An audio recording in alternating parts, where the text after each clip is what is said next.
Hey everyone, Caleb with the Antique Book Collective, and today I'm getting to you guys with an important update that I think is really important, not just for the entire inflation fears going on, not just because of, prices are always going up, but because, prices are always going up, but because you guys really have to learn to adjust with that. And with that said, I am going to drop a big tip that you guys might not like, you might like, it really depends. But I personally say I think you should not choose flat rate shipping for any of your listings, basically ever. So the reason why I say that is because there are books and there are other items that you will sell and the prices for your shipping will go up. So for me, I have 3 different size boxes, which I have right here. These are the 3 size boxes that I ship my books with. So this one I bought on Walmart.com. These are the 2 that I use for sets of books and for larger books. And this one here I got on Uline, and it's really nice for just individual books or sometimes like a couple small books. But these boxes, they work really well for my book businesses. In addition to that, I like sending out my books inside of boxes. I'll go over that in another video in the future.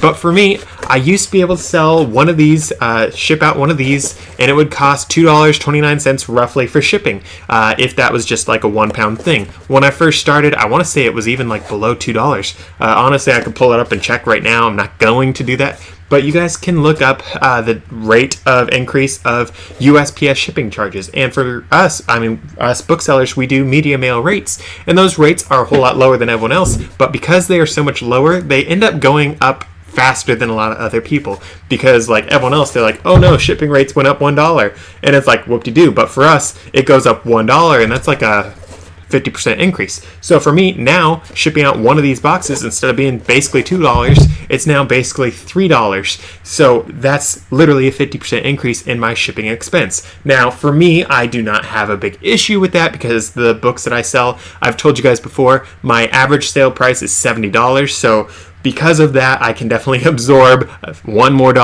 It doesn't really matter. But I don't really care to do that because I charge shipping to my people, to my buyers. And not only that, but I have it be calculated. So it's always changing. It's always adapting to whatever USPS is charging.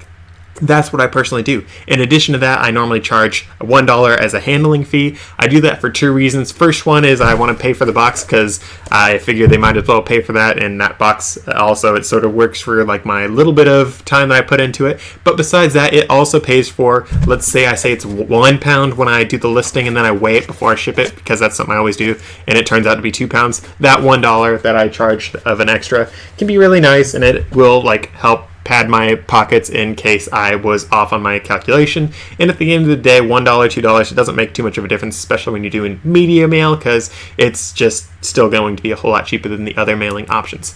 But again, guys, they changed the shipping rates over the past I want to say it's just over 2 years. They've upped it 50%. And then I did a video previously. I'll be linking that at the end, and I'll actually link it right there also. But they are actually saying that they are going to hike up rates just for the Christmas season as well this year. So that's something that you guys need to keep in mind, is they are always hiking up rates for random things. Maybe it's because of inflation. Maybe it's because the government is trying to make the post office not be such a loss leader of money. Maybe it's because of Christmas rush and they want to make more money. It's 1,000,005 reasons, and it's something that you guys should really be prepared for, because why are you going to basically eat a loss when you can be charging a calculated rate to your buyers? Because everyone else is probably charging that, so you charging a flat rate doesn't necessarily work out better for you. I mean, of course there are different business styles that you can do. Some people don't charge shipping at all. It really depends on what you do, but for me, I do not see the point of flat rate shipping. I know there is a point for some people, but for me, I just do not like that. I have listings for some books that have been there for a couple of years.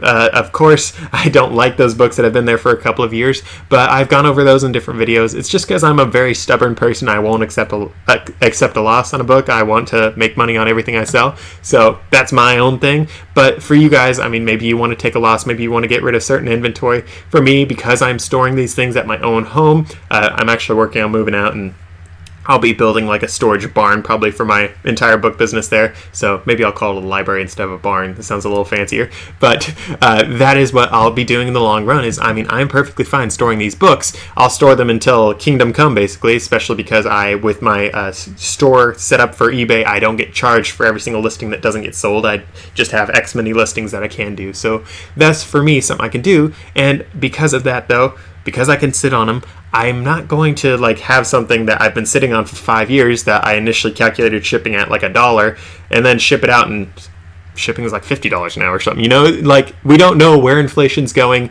A lot of people are saying, oh, it's peaked, it's going down now, it's going down forever. But we heard that same sort of thing a few months ago when we saw it go from like 4% down to like 3-point-something%, and then it just kept on going back up. And maybe we're at a peak now, but there's no guaranteeing we're at a peak. And even if we are at a peak, inflation is still what the government says they shoot for. It's still 2% a year, and 2% a year, that coagulates, or whatever you want to call it, coagulates, I don't remember the word, but over 10 years, that's over 20% because it compounds, you know? So, like, there's a lot of things going against us as booksellers, so you don't need your shipping to go against you as well. So, with all that said, I hope that makes sense, guys. Again, I'll be linking to that video here for the Christmas rate hike, and be sure to subscribe, drop a like, I'd love that, drop a comment too, and I'll see you guys in the next video.